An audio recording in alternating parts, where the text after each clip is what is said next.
Today we're at the Rum Club, and I'm with Lorenzo. And Lorenzo's from Portugal, and he represents several port houses. We're going to talk about port cocktails here shortly, but first I want to introduce Mary, and Mary is from Park Kitchen, and she's going to be making a cocktail for us. Yeah, I'm going to be making the pink drink using Croft Pink and some New Deal vodka, lime, rhubarb, and sparkling wine. Okay, well, we'll let you go ahead and get started. So Lorenzo, I'm familiar with port, yes, but I think the cocktails I'm not so familiar with. That's right. It's a bit of a lost art. There was a big tradition in the 19th century pre-prohibition of using port and fortified wines interchangeably in a number of classic cocktails. So we're really just bringing back an old cultural tradition in cocktails. And cocktails are really popular right now. That's right. They're booming, and there's a big emphasis on quality ingredients, and bartenders are always looking for something original, something with high quality, and port fits the bill. So tell us a little bit about port. It's not wine. It's not hard liquor. It's a fortified wine. Okay. We fortify with a grape spirit, and the fortification began in the shipping community when the English families and European families that were living in Portugal at the time and shipping their goods around the world would ship their wines and discover that the wines would arrive where they were going ruined and tired. So they added a spirit to literally make it stronger. And kept it from spoiling. Kept it from spoiling and subsequently enables it to age as well. Okay. And the port that we're using for this cocktail is something a little different? This is a completely new style of port, yes. This is the first rosé port. We developed the category about 3 years ago, and it's essentially a lighter style port. So it's very fresh, easy to drink.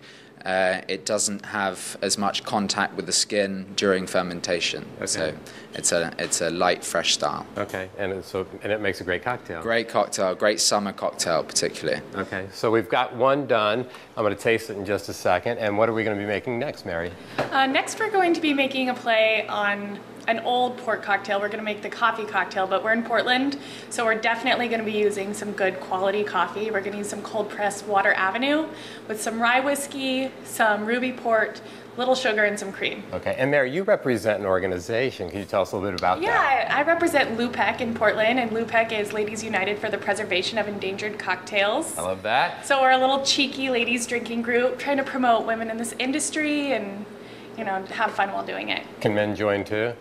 No. No. No, but we definitely appreciate, some support. Okay. I've been lucky enough to be the only male in various different chapters of LUPEC around the States.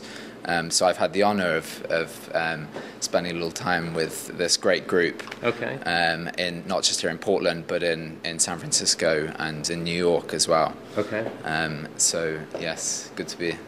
The different styles of port. How do tell me a little bit about each one, and then what type of cocktail it would pair best with. Sure. The five ports we have here on the table are the Fonseca Sirocco, which is a dry white, the Croft Pink, which we've talked about, Bin 27, which is a full-bodied red port, and then we have a young tawny and a 10-year-old tawny. Okay. So essentially, the white port is dry and crisp. You're looking at summery cocktails. You make a great port tonic with the white port, just crushed up mint, white port, and tonic water. And then the Croft Pink, also very summery, very fresh, fresh fruit cocktails. Something with champagne goes very well. And then the Bin 27, the full-bodied red ruby port is a little bit richer. It stands up to the classic cocktails. You can make a great Manhattan, actually, with the Bin 27. Sounds good. And then the two tawnies are a little bit more burnt sugar in style.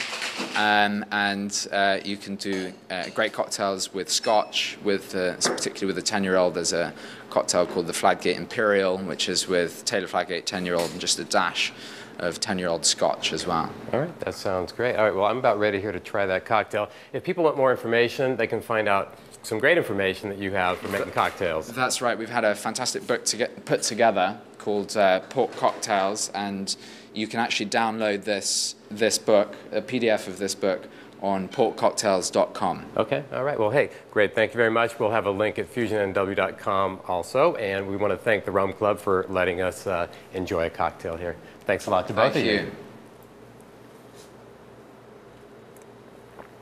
Excellent.